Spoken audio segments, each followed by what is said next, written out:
check out tomorrow. Let's say it's also for $40 a night. Pay for a really good.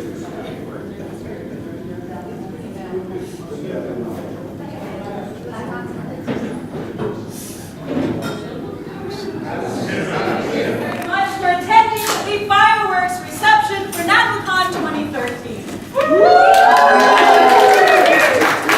Very, very excited to have you all here, and our special guests, of course.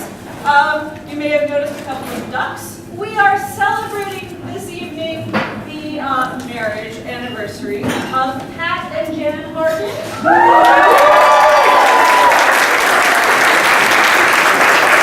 Wherever we've gotten off to. They're thrilled that we said that. So, we have fireworks coming up at 9:30 this evening. Your tickets have given you exclusive access to this patio out front. We have been assured by the hotel that yes, you can see the fireworks.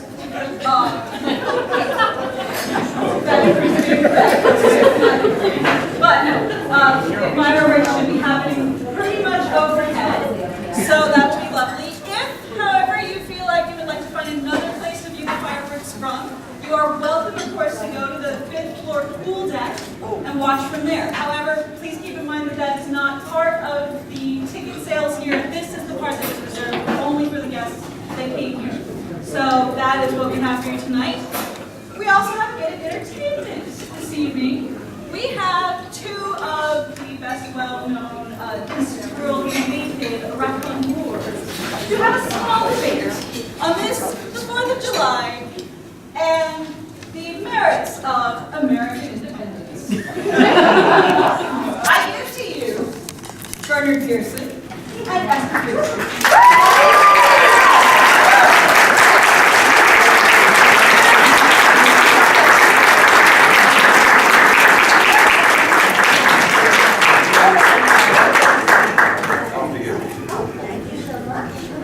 You are, after all, the younger nation. And the sexier. I would say that in certain terms, madam, sex is in the eye of the beholder, has shafted more than America has to date. Older, we're doing it wrong. Madam, we don't often look into the face, but we certainly know where they're coming from and where they're going to. Certainly as far as the Afghans are concerned, we've been turned over by the Afghans in 1879, in 1884, and this yesterday. Anyway. Now, Yes. lady, you can go first. Good. I shall require the assistance of a strapping young man. Also for this. You certainly look like the right sort. Quiet shirt. I just need somebody to display this in a patriotic manner. Thank you so much. So now, we are discussing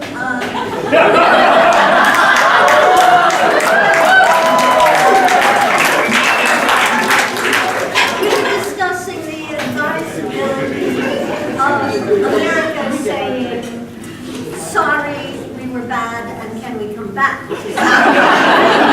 And I would like to take all of you with me now to December 16th, 1773, Boston, Massachusetts, where the Dartmouth, the Eleanor, and the Beaver.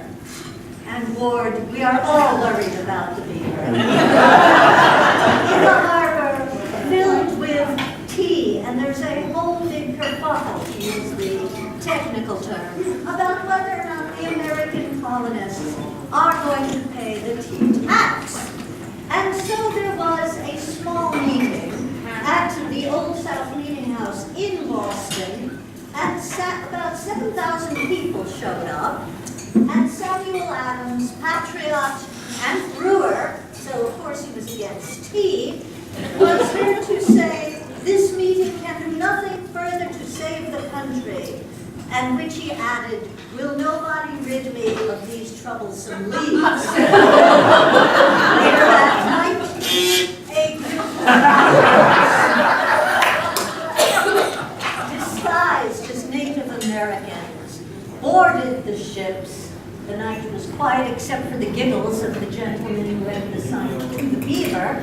And they threw the tea into Boston Harbor, thus laying the foundation for one nation under God, founded by a whole bunch of cosplayers.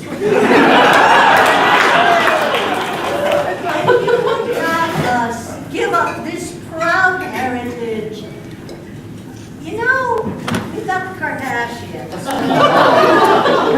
Maybe we should give up this proud heritage. I mean, if we go back to England, we'll have the Magna Carta, and we will be able to finally have rules like no one is to be distrained to do more service for a knight's seat or for any other free tenant that is due from it. Now, who here hasn't been in that position?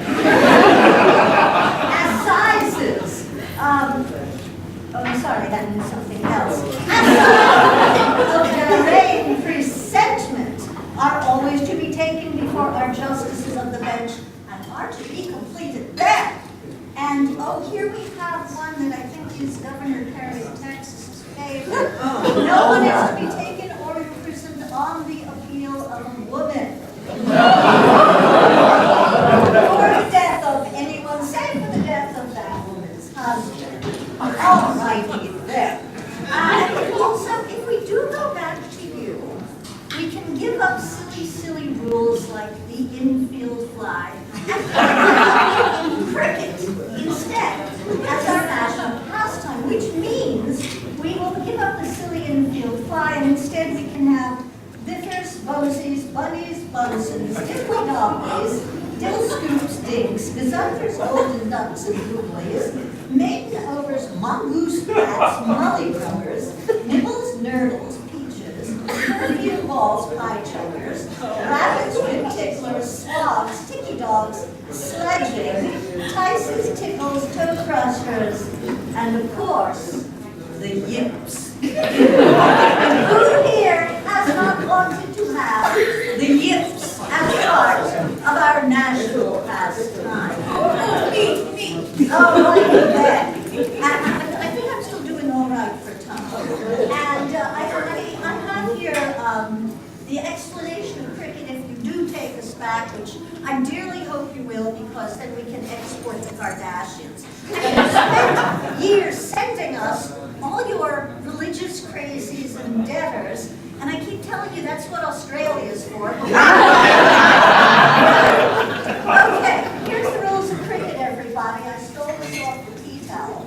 You have two sides, one out in the field and one in. Each man that's in the side that's in goes out, and when he's out, he comes in, and the next man goes in until he's out.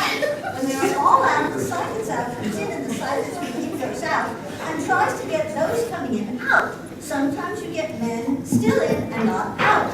When a man goes out, go in. The men who are out try to get him out, and when he is out, he goes in, and the next man in goes out, goes in. There are two men called umpires. Oh, I understood that part. All the time, they decide when the men who are in are out.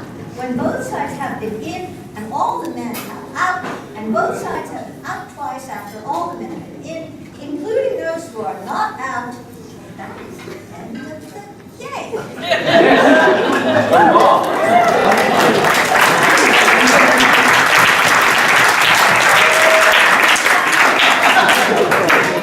Yeah.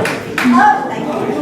So, I think that I have made a case very well for them to please take at least the Kardashians.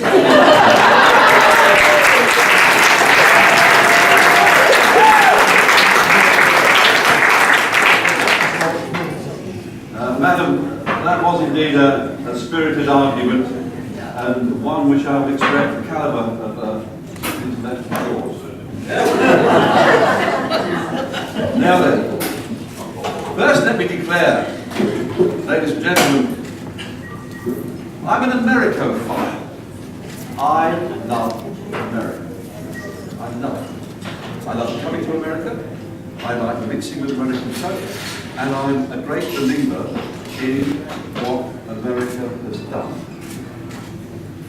In my pockets is I have a coin. It's an old English penny, and it was minted in 1946, the year I was born. And the reason I'm not speaking German is because Americans laid down their lives. Americans went in harm's way to rescue Europe from fascism. America bolstered democracy throughout Europe, throughout the world, and faced down the communist power. You all did that. Your country did that. And it's very special. And we Europeans owe you a huge debt of gratitude. The problem is,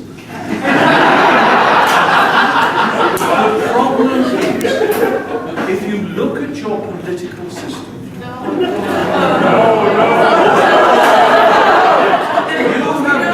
you have had some fantastic presidents. You've had Roosevelt, you've had some other really good guys.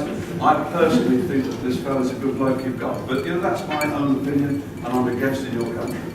But you've had some right arseholes.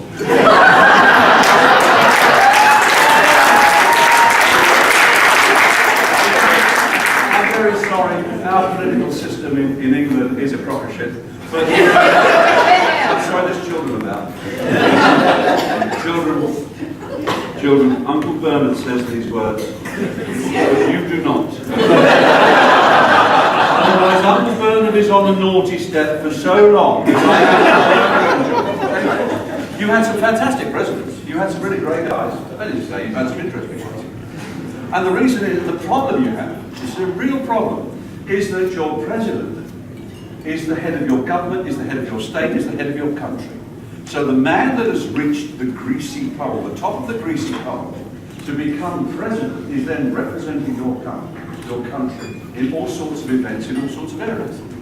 Now my contention is, my argument is this, that had you not actually signed the Declaration of Independence, and had you not, in fact, been aware of the fact that there are 2 pages to that declaration.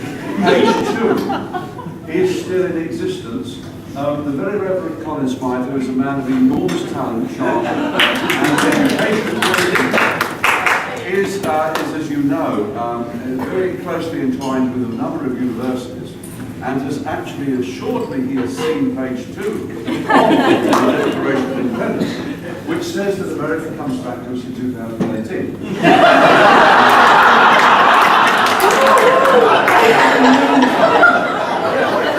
In the meantime, let us address this problem that you have with your constitutional democratic system.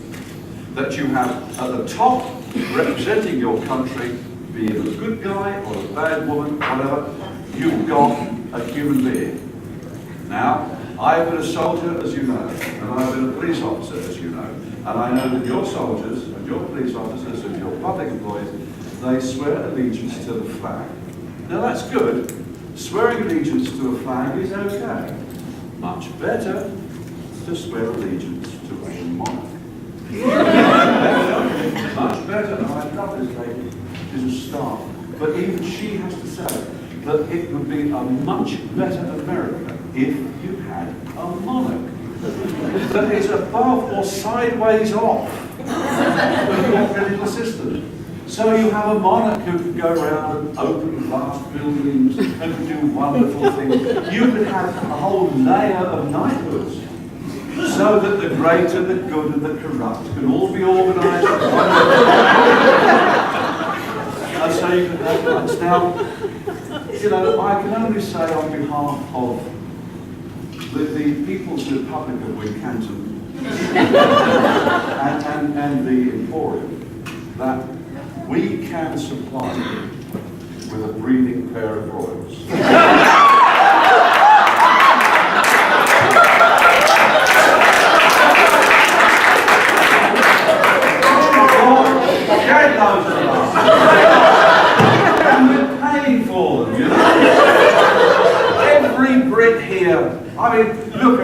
bless his heart, every Briton can say, to within a degree of maybe 30 or 40. In my particular case, I know if 5,832 people die under the king, it would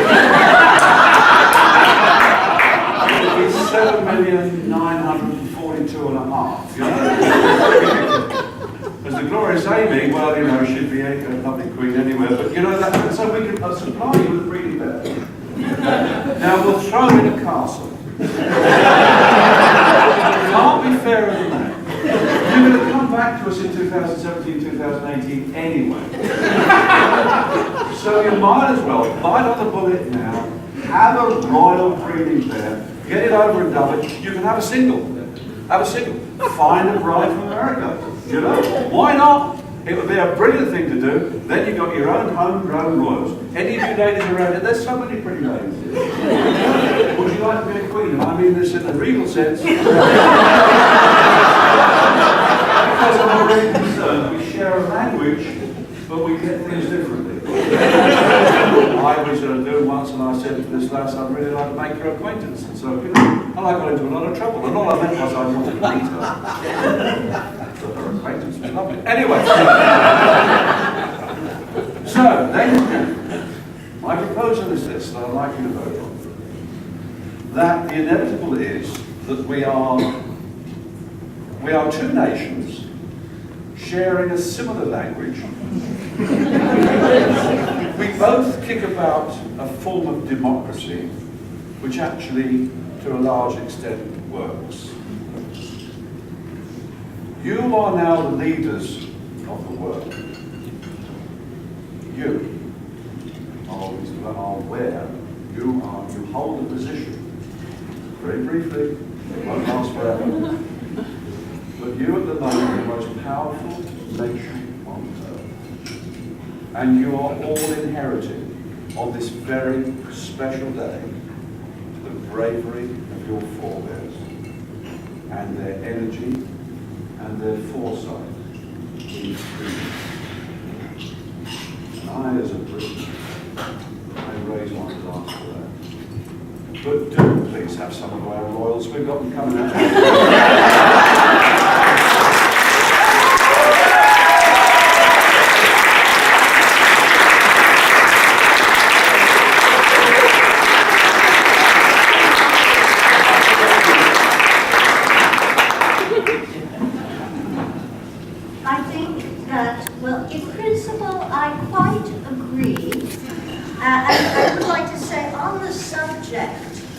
Of raising a glass, as we all know, Bob, our national anthem composed right on this very spot, in this very hotel, was not only actually a drinking song to an Anacreon of Heaven, the tune, but it was composed by a teenager. I looked it up. He was a teenager for a club formed of amateur musicians. And there's nowhere to go but up musically from that people. But the only thing I take exception to is that why do we need to import a breeding pair of royals to have our own royal house when you've got me? Or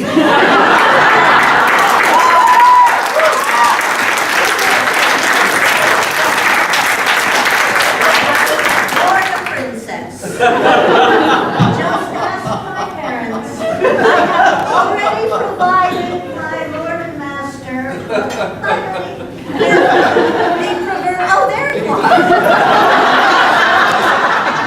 With an heir and a spare.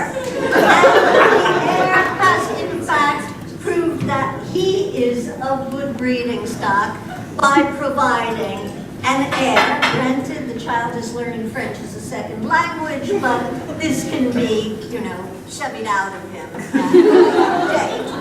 And so I think I am eminently qualified for this position. I intend to bring back all the best hot bits of monarchy that we missed, particularly the reign of Charles II.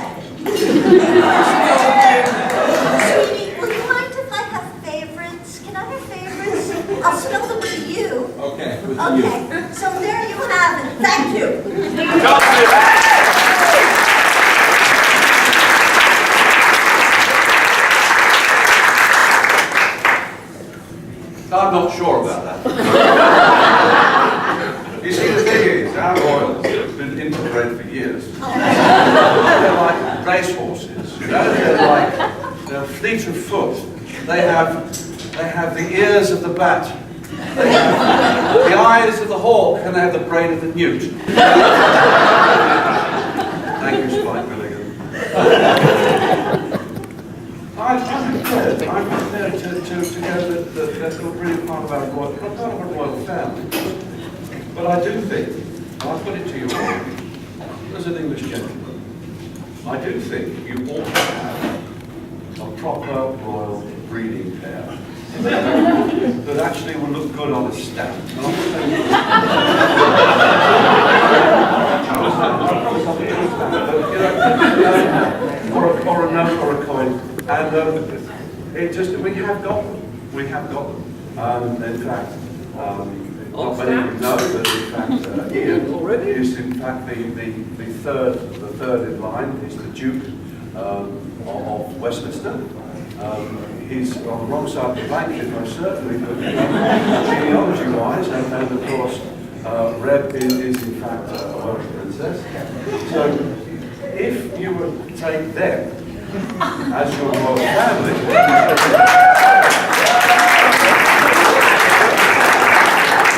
then it means we haven't got to worry about getting another book deal. I mean, and it also means that anyway. Thank you.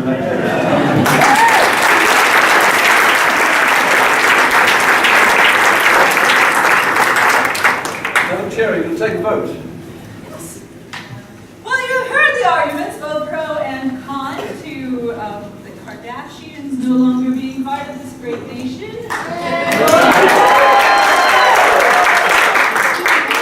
Just won that round. You have also heard the pros and cons of the breeding pair of monarchs versus the homegrown monarchs. Now then, we shall take it to a vote. That time. I don't know what else am I going to say. What's choice number 3? Choice number 3 would be me.